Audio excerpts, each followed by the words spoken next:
One of the main social challenges in America in the early 20th century was massive immigration. The open-door policy encouraged millions to move to America during this period, mainly from Europe. Since many of the immigrants were poor and illiterate, Americans started feeling angry towards them. Many felt that those immigrants were going to take their jobs and places in the economy. Later, immigrants over the age of 16 had to be literate before they could be admitted into the US. Before looking at Summer's reading, we should reveal some detail about Bernard Malamud's life, which may have affected his story. Bernard Malamud was born in Brooklyn, New York, the son of Bertha and Max Malamud, Russian Jewish immigrants. Malamud entered adolescence at the start of the Great Depression, from 1928 to 1932. Bernard attended Erasmus Hall High School in Brooklyn. During his youth, he watched many films and enjoyed relating their plots to his school friends. He was especially fond of Charlie Chaplin's comedies.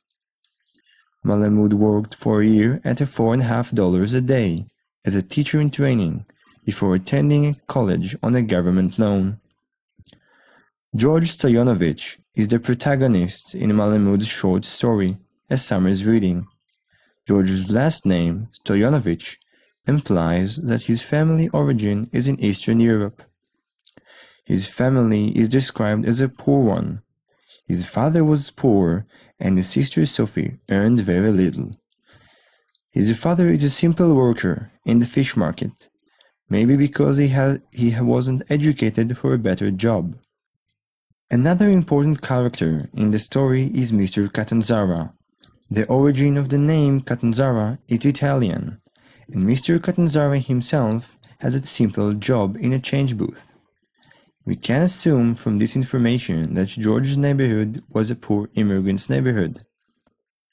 This setting relates to Bernard Malamud's biography. Malamud grew up as a son of poor immigrants during the Great Depression. Since George's setting is similar to Malamud's youth, we can assume that George lives in the difficult times of the Great Depression. People were unemployed, the economy was in poor shape, and the organized crime was on the rise. In this setting, George desires to fulfill the unreachable American dream.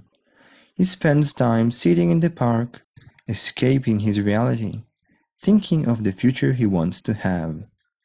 He felt he would someday like to have a good job and live in a private house with a porch. He wanted to have some dough in his pocket to buy things with, and a girl to go with, so as not to be so lonely, especially on Saturday nights. He wanted people to like him and respect him. George knows that to achieve his dream, he has to complete his education. Only then he may get job options and more respect from people. Many immigrants have been facing the same problems as George over the last century. Even today, immigrants overall tend to reach a lower educational level than US-born citizens. In conclusion, if we inspect George's story and compare it to the situation of immigrants today in the US and in other places such as Europe, we can see a clear pattern of difficulty in finding a job and achieving education for better livelihood. George is a symbolic representation of immigrants and the dilemmas they face in the new country.